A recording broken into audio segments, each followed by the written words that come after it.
ठाणेकर मालमत्ता करदात्यांसाठी करातील व्याज माफी अभय योजना 31 डिसेंबर 2023 पर्यंत मालमत्ता करावरील 100% व्याज माफ, तसेच 1 जानेवारी ते 15 जानेवारी 2024 या कालावधीमध्ये मालमत्ता करावरील 75% व्याज माफ.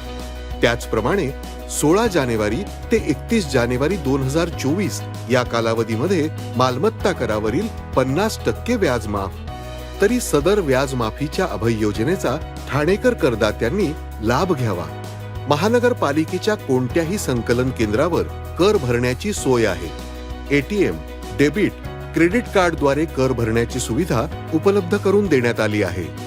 सोमवार ते शनिवार या दरम्यान सकाळी 10:30 ते सायंकाळी 5 वाजेपर्यंत संकलन केंद्राची वेळ असून करदात्यांच्या सोयीसाठी रविवारी संकलन केंद्र सकाळी 10:30 ते दुपारी 1:30 वाजेपर्यंत सुरू ठेवण्यात येत आहेत.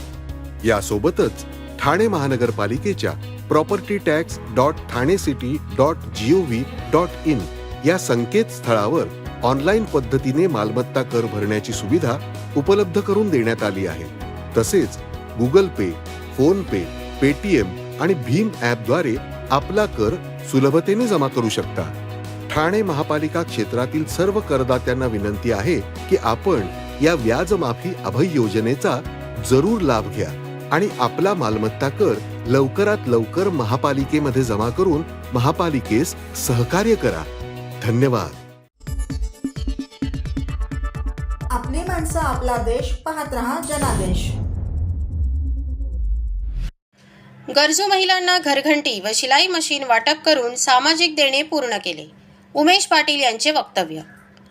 मुख्यमंत्री एकनाथ शिंदे यांच्या संकल्पनेनुसार खासदार डॉक्टर श्रीकांत शिंदे यांच्या विशेष प्रयत्नाने शिवसेना उपनेते दशरथदादा पाटील यांच्या मार्गदर्शनाखाली ठाणे महापालिका समाज विकास विभागामार्फत धर्मवीर आनंद दिघे स्वयंरोजगार योजनेअंतर्गत खारीगाव येथील 110 पात्र महिलांना मोफत घरघंटी व शिलाई मशीन यांचे वाटप आपल्या सततच्या पाठपुराव्यामुळे झाले. या आर्थिकदृष्ट्या गरीब व गरजू महिलांना मोफत घरघंटी व शिलाई मशीनचे वाटप झाल्याने आपले सामाजिक देणे आपण पूर्ण करू शकलो याचे समाधान आहे, असे शिवसेनेचे स्थानिक माजी नगरसेवक उमेश पाटील म्हणाले. यावेळी शिवसेना विभाग प्रमुख श्याम पाटील, शाखा प्रमुख राधे वराडकर, माजी नगरसेवक दिनेश कांबळे, समाजसेवक राकेश पाटील, समाजसेविका रचना पाटील, अर्चना पाटील, रेखा रहाटे, स्मिता आहिरे, प्रियंका भरम, निर्मला कदम, गजानन पवार, अशोक पाटील, बाळा म्हात्रे, कुणाल म्हात्रे, प्रभाकर पवार, सुजय पाटील, प्रशांत पाटील, विशाल खराटे, जय पाटील, ठाणे महापालिकेचे अधिकारी निलेश यादव, सुभाष मंडलिक आदी मान्यवर उपस्थित होते. या कार्यक्रमात बोलताना उमेश पाटील म्हणाले, या पात्र महिलांचे अर्ज आपल्या कार्यालयात व शिवसेना शाखेत भरून घेतले होते. यानुसार ठाणे महापालिकेने पात्र महिलांची यादी तयार केली.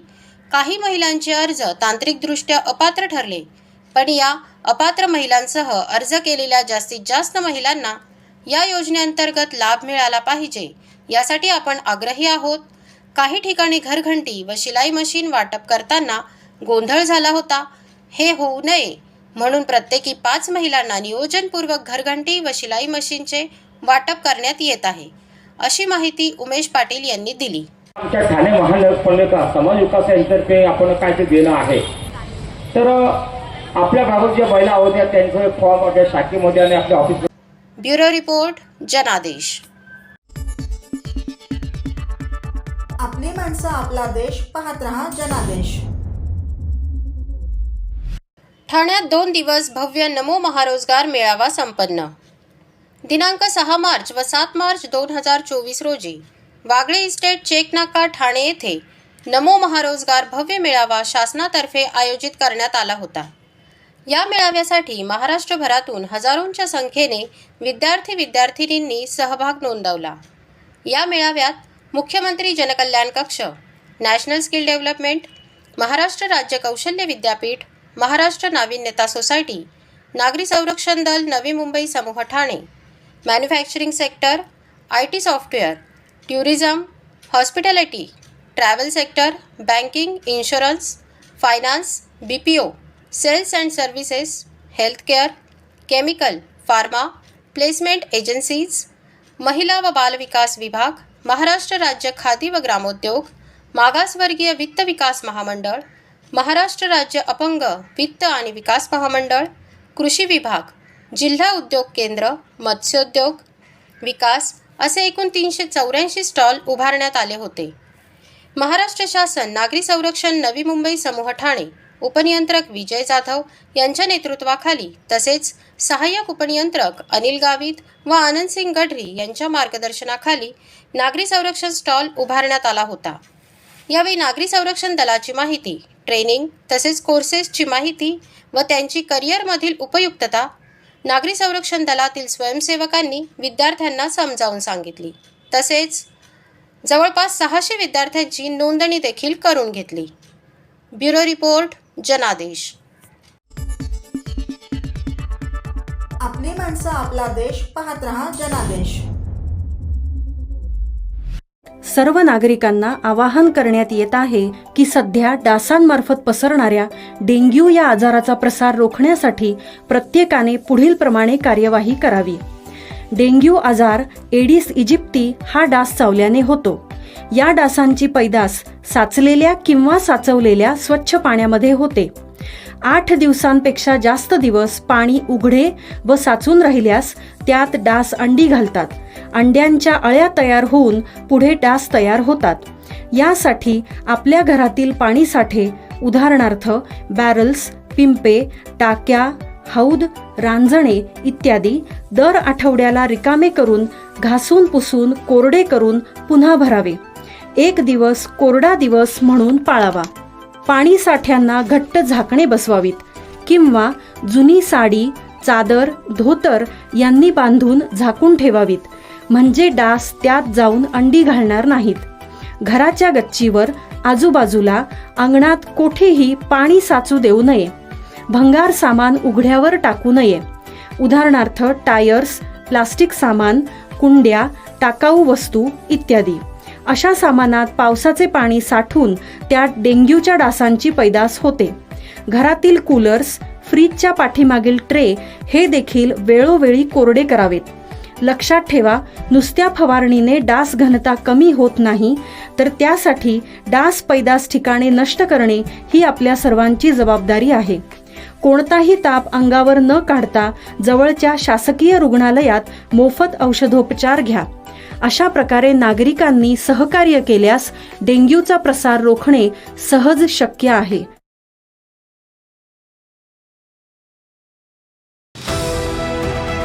TJSB सौर शक्ती कर्ज. Go green. करा वीज बिलावर बचत. आकर्षक व्याजदर, 84 महिने परतफेड कालावधी, 80% लोन, व्यावसायिक आणि उद्योजकांकरता सुद्धा. अधिक माहितीसाठी तुमच्या जवळच्या शाखेला भेट द्या किंवा संपर्क साधा. 1800-223-466 आणि 1800-266-3466.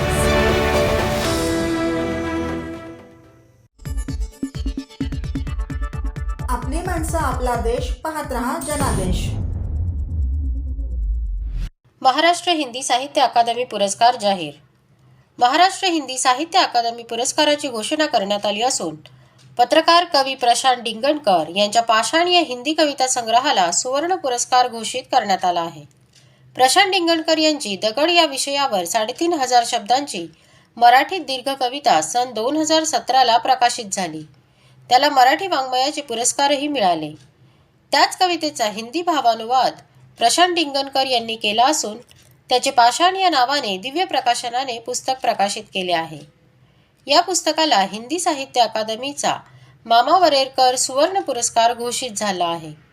राज्यस्तरीय पुरस्कारांसह जीवन गौरव आणि कथा, कादंबरी, कविता, अनुवाद अशा विविध 13 गटात साहित्य अकादमीने पुरस्कार घोषित केले आहेत. ब्युरो रिपोर्ट, जनादेश. आपली माणसं, आपला देश. पाहत रहा जनादेश. ठाणे महापालिका मुख्यालयातील वाचनालयाला वाचकांचा उत्स्फूर्त प्रतिसाद. ठाणे महापालिका आयुक्त अभिजित बांगर यांच्या संकल्पनेतून वाचनप्रेमींसाठी निसर्ग वाचनालय, महापालिका शाळातील विद्यार्थ्यांसाठी वाचनाचा कोपरा हे उपक्रम आकाराला येत असतानाच चला वाचूया या मोहिमेत आणखी एक नवीन प्रयोग करण्यात आला आहे. ठाणे महापालिकेच्या मुख्यालयात दुसऱ्या मजल्यावरील आयुक्त कार्यालयाबाहेर छोटेखानी वाचनालय तयार करण्यात आले आहे. या वाचनालयाचे उद्घाटन नुकतेच राज्याचे मुख्य सचिव नितीन करीर यांच्या हस्ते आणि ज्येष्ठ संपादक राजीव खांडेकर यांच्या उपस्थितीत करण्यात आले. या वाचनालयाला वाचकांचा उत्स्फूर्त प्रतिसाद मिळू लागला आहे. या वाचनालयात मराठी आणि इंग्रजी भाषेतील उत्तमोत्तम पुस्तके उपलब्ध करून देण्यात आली आहेत.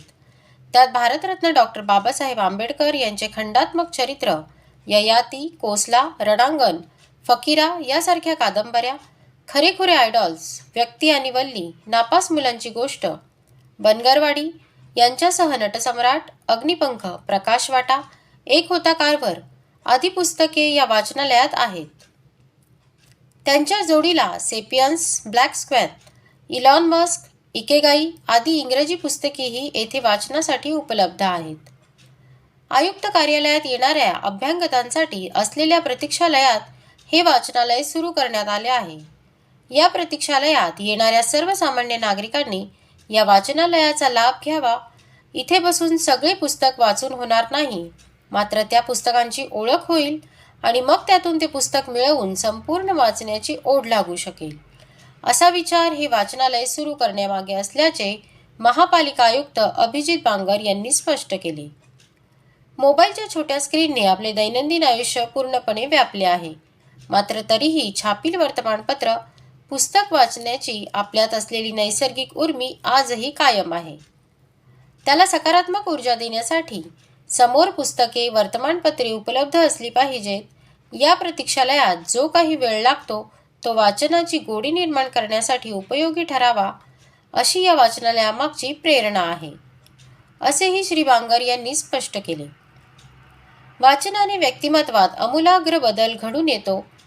ज्यांच्या वाचनाशी, पुस्तकांशी संपर्क येतो त्या व्यक्तींमध्ये सकारात्मक ऊर्जा निर्माण करण्यासोबतच विचार करण्याच्या क्षमतेचा विस्तारही झालेला दिसतो. शिवाय वाचनाची मैत्री ही वयाच्या कोणत्याही टप्प्यावर होऊ शकते, असेही बांगर म्हणाले. या वाचनालयाचे आणखी एक वैशिष्ट्य म्हणजे प्रतीक्षालयाच्या भिंतींवर आंतरराष्ट्रीय ख्याती लाभलेले सुलेखनकार अच्युत पालव यांनी साकारलेल्या अक्षरशिल्पांच्या चित्रप्रतिमा विराजमान झाल्या आहेत. वाचनासंबंधीचे थोरामोठ्यांच्या विचारांसोबतच अक्षर, शब्द यांचे विभ्रम पालव यांनी सुलेखनातून सुरेख साकारले आहेत. ठाणे शहर हे वाचनस्नेही बनविण्याच्या उद्देशाने अनेक उपक्रम महापालिकेने सुरू केले आहेत. त्यात ठाणे महापालिकेच्या उद्यानात निसर्ग वाचनालय सुरू करण्यात आली आहेत. झोपडपट्टी येथे वाचनालय हा उपक्रमही लवकरच सुरू होणार आहे.